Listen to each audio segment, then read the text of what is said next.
कबीलाई झेड़न जा केस के आहिनि त आहिनि पुलिस भी जा ॿिया आहिनि भी ख़ुदा खे ख़बर असां त ॾोयारी ॿोयारी त कोन हुआसीं पोइ हाणे हीअ केसनि जी ख़बर पई बसि जेका चवंदा पिया नी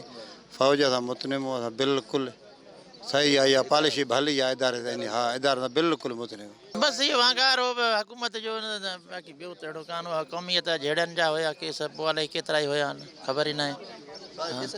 न अलाए केतिरा ई न ख़बर ई न आहे हा मुतमिन हूं पाण सुंदराणी हूं जानी ख़ान मुंहिंजो नालो आहे राणियूं असांखे कबीलाई जहिड़ा आहिनि ॿियो असां धाड़ियल ॿार कोन आहियूं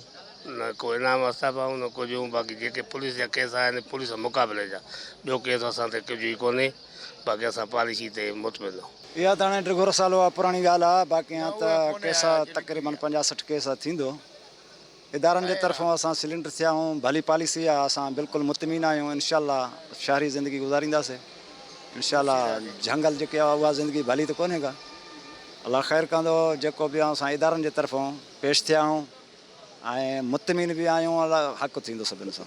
बिल्कुलु असां पुरउमेद आहियूं इदारनि ते SP साहिब ते असां ॾोह जेको आहे ते अॻु बि न कयो इहे कबीली पुलिस जूं विगारां वॾनि जूं विगारां रूपशी हाणे अलाह कंदो इंसाफ़ मिलंदो हालात आहिनि पोइ इंसानु थी वेंदो आहे सम्झे हिकिड़ो केस लॻी वेंदो आहे त उन वजह खां पोइ इंसान जो रूपोश थी वेंदो आहे त पोइ इहो केस लॻंदा वेंदा आहिनि सम्झे रूपोश जी का ज़िंदगी न आहे हाणे भलो पॉलिसी कढियो इदारे वारनि उन्हनि जी महिरबानी थी आहे असांजे मथां SP साहिब बि भलो आहे माशाल्लाह असांखे रिलीफ मिलियो आहे अॻिते लाइ इनशाला असां पंहिंजी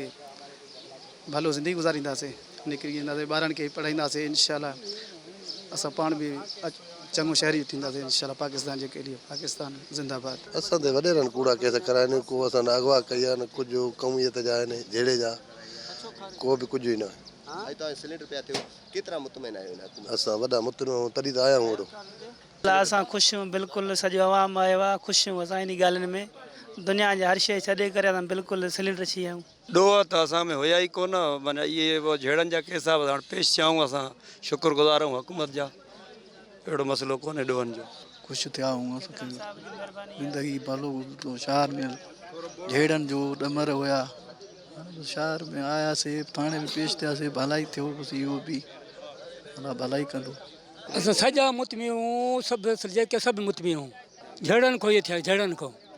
हा झेड़नि खां थिया असां सिलेंडर थियासीं हाजी बुरे वारा असां गॾु हाज़िरियूं ॾियूं पिया हाजी बुरे खे गोली हई त उन खां पोइ हर को जेको सिलेंडर भाॼी अचो कचो असांजो बसि ॻाल्हि असांजी इहो आहे हाणे वरी बि ॾाढा ख़ुशि थियूं था हिन टाइम ख़ुशि थियूं ॾाढा जेको अमन जी गुज़रे थी बसि केसनि जी का ॼाण कोन्हे भाउ असांजो पंहिंजी पाई में झगड़ो बि आहे झेड़ो बि आहे उनखां पोइ केस लॻा विया आहिनि ख़बर न आहे केसनि जी त छा केतिरा केस आहिनि केस न आहिनि